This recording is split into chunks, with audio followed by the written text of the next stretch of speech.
Bien entendu, lorsque vous nous avez invités, vous avez donné un titre, l'économie résidentielle, un levier de développement pour les communes et les régions. Je dois dire que je me suis posé une question. Je suis bien économiste, mais je me suis dit aménagement du territoire, économie résidentielle et politique d'aménagement et de mobilité. Qu'est-ce que c'est que l'économie résidentielle? Est-ce qu'on a pensé une fois à Bulle à l'économie résidentielle? J'ai demandé ça à notre architecte de ville, il m'a dit non. Et c'est vrai, pourquoi? Bien sûr qu'on y pense, tout est économie résidentielle à Bulle, mais on n'a jamais fait la différence entre économie résidentielle et économie d'exportation. Vous le verrez dans ma présentation, ce que je vais faire, c'est que je vais vous présenter pourquoi est-ce que Bulle est devenue si dynamique, quels ont été les facteurs qui ont fait que justement Bulle se développe à ce niveau-là, pourquoi je dirais, une telle croissance. Et nous-mêmes, nous l'avons voulu, cette croissance, c'est vrai. Pourquoi? Parce que j'y reviendrai, dans les années 80, eh bien, les gens partaient à Genève, dans la police, par exemple, ou dans agents de sécurité, pour travailler, parce qu'il n'y a pas de travail chez nous. Donc, l'idée, c'était principalement, et ça a toujours été, de développer Bulle pour éviter l'exode de la population bulloise. Et peu importe, c'est vrai, peu importe si cette croissance se faisait au travers de l'économie résidentielle pure, ou si elle se faisait par l'arrivée d'entreprises d'exportation qui, il est vrai, laissent une partie des gains, de la rentabilité à l'extérieur et qui n'amènent pas tout à Bulle. Voilà, alors nous-mêmes, maintenant, nous sommes face à un grand défi à Bulle, c'est celui de la taille de la ville, la croissance de la ville. C'est la ville de Suisse, une des villes de Suisse qui se développe le plus rapidement au niveau de sa population. Et je dois le dire, le mot peut-être le pire qu'on peut entendre à Bulle, c'est cité dortoir. Et les autorités bulloises n'ont qu'une tendance, elles ne veulent qu'une chose, c'est éviter que Bulle soit une cité dortoir. Donc, c'est vrai que ça a été un peu la fuite en avant, vous allez le voir aussi, on en subit les conséquences au niveau de, je dirais, l'assentiment de la population à tous ces changements. Le changement fait peur. Et maintenant, on se pose la question, mais jusqu'où on peut aller? Alors, le choix pour Bulle, c'est quelle est la taille critique de notre ville, jusqu'où est-ce qu'on pourra la développer, ou bien est-ce qu'on continue le dynamisme, la croissance, c'est-à-dire que la commune où les autorités sont très proactives et elles développent des produits, des modèles pour continuer cette croissance. Alors, voilà, très rapidement, pour vous montrer qu'est-ce que c'était que Bulle. Bulle, dans les années 1850, c'est là qu'on voit aussi la densification de la ville, c'était deux rues, simplement, mais déjà très animé avec une économie essentiellement résidentielle. C'était un bourg rural. Il y avait bien entendu principalement l'exportation de fromage, de produits laitiers et du bois, mais très local. On continue. La croissance, vous voyez, je vous ai mis en gauche la croissance, vous regardez bien les tableaux pour voir comment elle s'est développée. En 1900, eh bien, c'est environ 4300 habitants. Là, une remarque, vous savez qu'en 2006, Bulle et la Tour de Trême ont fusionné. Donc, on a pris les chiffres globaux des deux communes depuis le début pour montrer la croissance. En 1930, la crise, bien Bulle se dépeuple. On continue. Et dans les années... jusqu'aux années 70, on a une croissance à partir des années 70, 2,9% de croissance par an. Sur les années 60 à 70, c'est quoi? C'est bien évidemment l'arrivée des premiers étrangers qui viennent à Bulle, c'est-à-dire les Italiens et les Espagnols pour ce qui est de chez nous. En 1970 et jusqu'aux années 80, vous voyez que Bulle se développe. Donc, c'est vraiment cette période où la commune, les autorités ont eu qu'une recette, c'est d'aller chercher davantage de solutions pour amener du travail, amener des gens à Bulle. En 1990, vous voyez que la croissance elle est repartie. Pourquoi? Et là, c'était l'arrivée de la H180, de la Nationale 12. Il faut dire qu'on était très mal desservis. On l'a vu dans un slide, la Gruyère, parce qu'on n'avait pas la ligne CFF mal desservie. Donc, l'arrivée de l'autoroute, et la Gruyère-Bulle s'était battue pour cette autoroute N12 avant la N1, a fait que, depuis là, on assistait à une certaine croissance. On continue, c'est toujours 2%, dans les années 2000 aussi. Et puis on arrive en 2004, eh bien c'est le moment de la fusion. Et à partir de 2010, on a cette fameuse croissance qui est repartie. Là aussi, qu'est-ce qu'il y a eu comme événement? On a construit la H189, le contournement de Bulle, qui a une influence énorme sur l'arrivée de nouveaux résidents, parce qu'il n'y a plus de bouchons, c'était facile d'y accéder tout de suite à l'autoroute. En même temps que la H189 est arrivée comme mesure d'accompagnement, on a dû construire un système de transport public bullois. C'est Mobule et chance supplémentaire, c'est le RER direct depuis Bulle jusqu'à Berne. En parallèle, vous avez vu le développement de Bulle, la densification de Bulle. Vous voyez ce qu'on est devenu. Et en 2014, si vous regardez 2014, eh bien, on est à 22 000 habitants, à peu près 22 000 habitants, avec un PAL qui a été approuvé en 2012, un des premiers du canton de Fribourg. Et ce PAL est conçu pour une ville de 35 000 habitants. Normalement, ça devrait être vers les années 30. Mais au vu de la croissance actuelle, je pense qu'en 2025, Bulle aura 35 000 habitants. Au vu des statistiques qu'on vient de voir depuis l'OFS, eh bien, si on prend jusqu'à 2045, la croissance devrait être de 2,4%. Voilà un peu, je dirais, les conditions qui ont amené Bulle justement ce développement à Bulle. Et si vous regardez actuellement, c'est 628 habitants de plus par année, hein, ça c'est sur 4 ans. Et après, la proportion de Suisses, c'est 62, environ 63%, 37% d'étrangers. Là aussi, hein, le mouvement à Bulle, il y a 17% de vrais Bullois. Il y a 37% d'étrangers, et le reste, c'est des gens qui viennent de la Suisse, hein, qui viennent comme résidents, justement. Au niveau du taux de logement, malgré toutes les grues, vous voyez, on a 0,6% de logement. Les chiffres, je suis désolé, le slide n'a pas été changé. Hein, vous aurez les slides, j'espère que vous aurez le nouveau. En 2014, et peut-être c'est bien, on a une population, comme je vous l'ai dit, de 22 000 habitants et on a des emplois qui ont passé en 2012 et 2014 de 10 753 à 14 000 emplois. Donc, ce n'est pas pour rien qu'on a ces emplois. Et là, je fais le lien. Pourquoi est-ce qu'on en vient justement à cette économie résidentielle? C'est que la croissance amène quand même des emplois chez nous et des emplois supplémentaires, c'est quand même des revenus supplémentaires. Donc, les gens qui viennent chez nous peuvent aussi y travailler. Alors, question pendulaire, on est dans la norme. Hein, j'ai vu, je n'ai pas les chiffres exacts, mais on est dans la norme. Et il faut dire qu'on a beaucoup de justement résidents qui viennent des résidents qui vont travailler sur la côte et du côté de Berne également. Bien entendu, c'est une opportunité. Ce développement, cette attractivité de Bulle, hein, est une immense opportunité pour Bulle, pour justement développer son activité résidentielle. Mais cette attractivité, elle a ses limites aussi, parce que Bulle, c'est une ville en formation continue, il y a sans arrêt des grues. C'est une ville, en plus de ça, dont la croissance est intensive. Alors, et ça, c'est les menaces. Les menaces, eh bien, c'est bien évidemment la peur du changement. C'est la perte de repères et d'acquis, partout des grues, des routes qui se refont partout parce qu'on est en train d'installer un chauffage à distance, une non-maîtrise du développement dont on accuse la commune, hein, et puis aussi un manque de vision. Et c'est vrai, c'est un des soucis majeurs de la commune actuellement. La population de Bulle ne comprend pas ce développement. Et pour ces raisons-là, eh bien, il a fallu trouver des solutions. Personne ne se rend compte vraiment de ce qu'a amené cette croissance.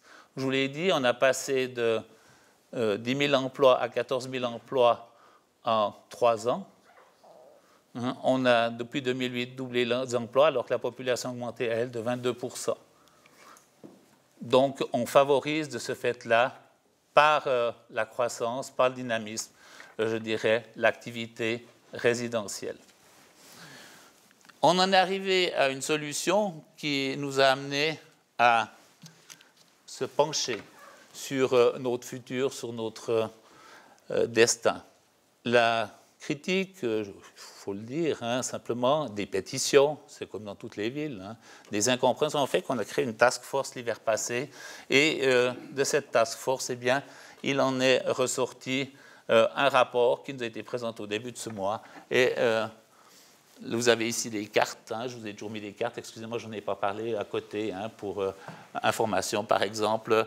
Cette task force réunissait tous les acteurs, une association pour la défense des espaces verts, une commission d'aménagement, le conseil communal, et chacun a pu faire je dirais, dessiner la ville telle qu'il la verrait, et on en a tiré des conclusions et surtout des propositions qui vont être mises en œuvre pour améliorer le sentiment, parce que je crois que c'est par là que ça passe, le sentiment des Bullois vis-à-vis de ce développement débridé. D'un côté, vous avez des autorités qui se démènent pour amener plus de croissance, pour amener plus de postes de travail, pour amener, bien entendu, aussi plus de rentrées chez nous, parce que les gens peuvent dépenser plus dans les commerces locaux, dans les restaurants. Je vais vous présenter tout de suite les mesures aussi, ce que fait pour développer l'économie résidentielle notre commune. Mais le point principal, c'était un manque d'information. Je crois que c'est un manque de communication, et c'est là peut-être qu'un enseignement essentiel est celui que sans communication, sans bonne information, c'est très difficile de faire passer ce changement. Après, il y a tous des outils, des guides de réalisation, un plan de gestion qui nous permettra de mettre en œuvre notre plan d'aménagement local. Alors, pour revenir à l'économie résidentielle, qu'est-ce qu'a fait Bull, sans le vouloir, sans vraiment se détacher de, je dirais, de sa volonté de développer la ville, qu'est-ce qu'elle fait pour développer son économie résidentielle? C'est quand même un des thèmes, une chose que vous avez demandé aujourd'hui est de vous préciser. Alors, au niveau de...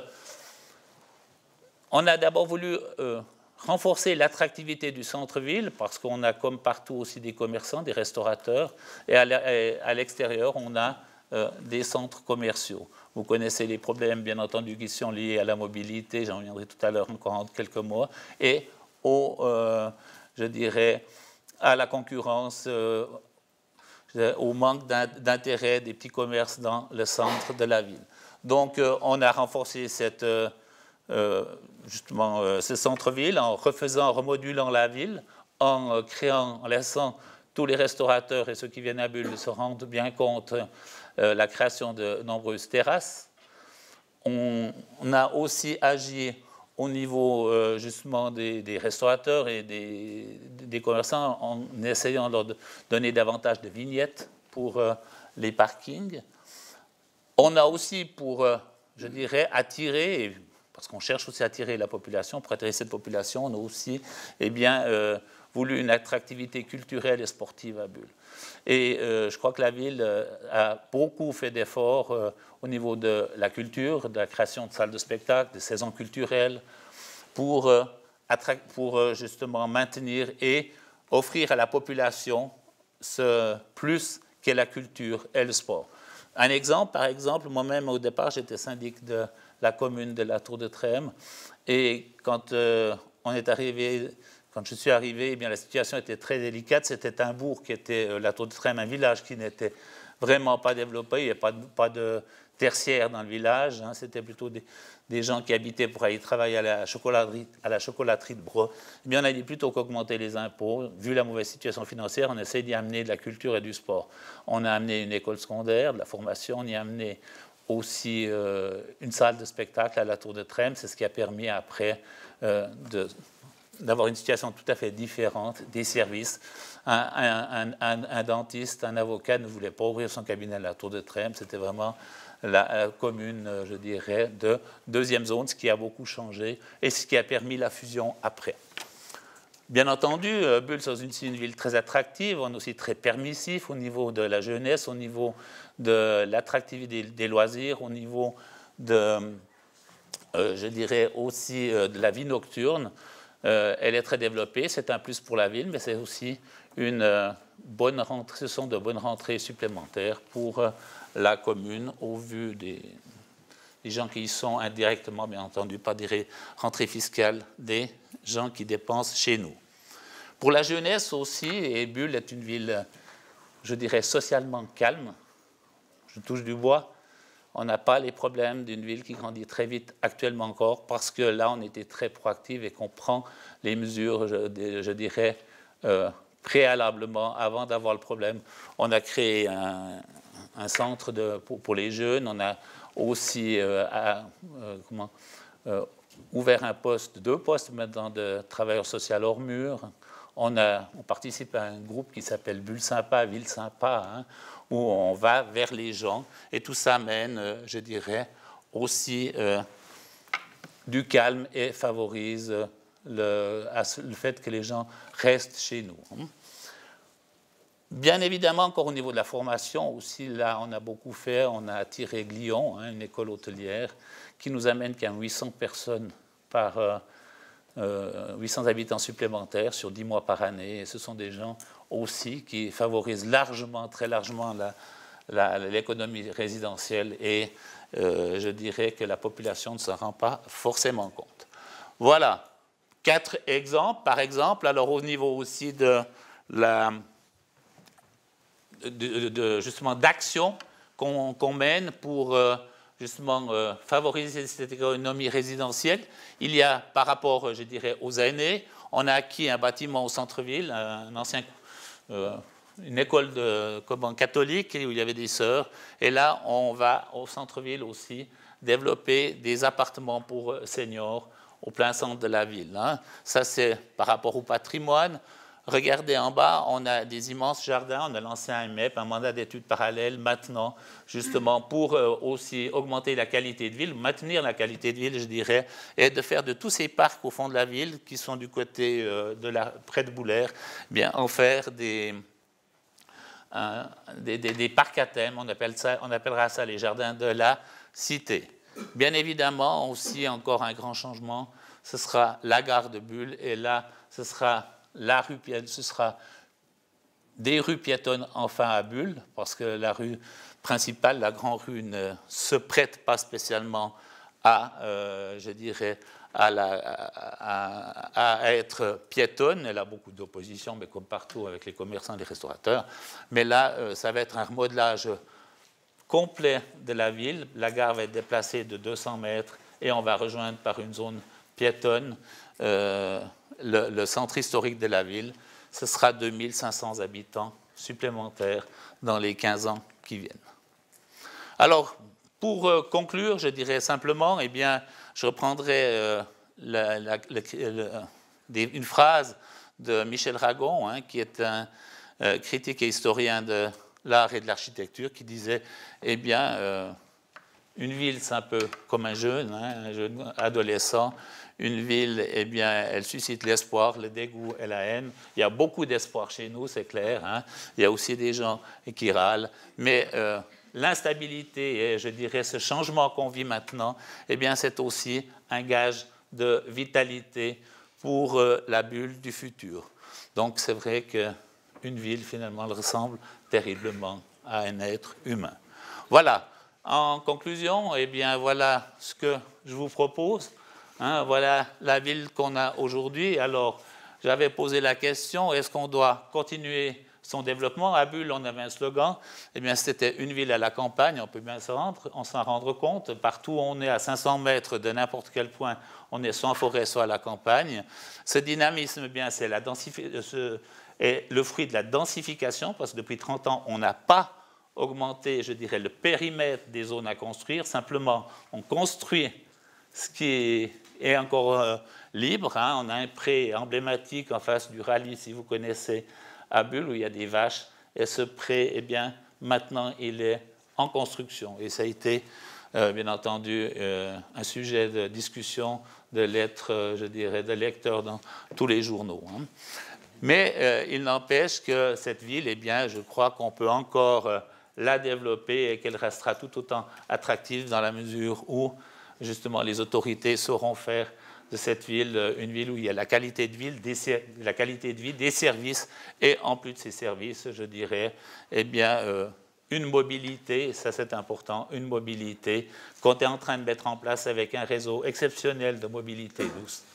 Voilà ce que je voulais dire. Je vous remercie et bien entendu, bienvenue à Bulle.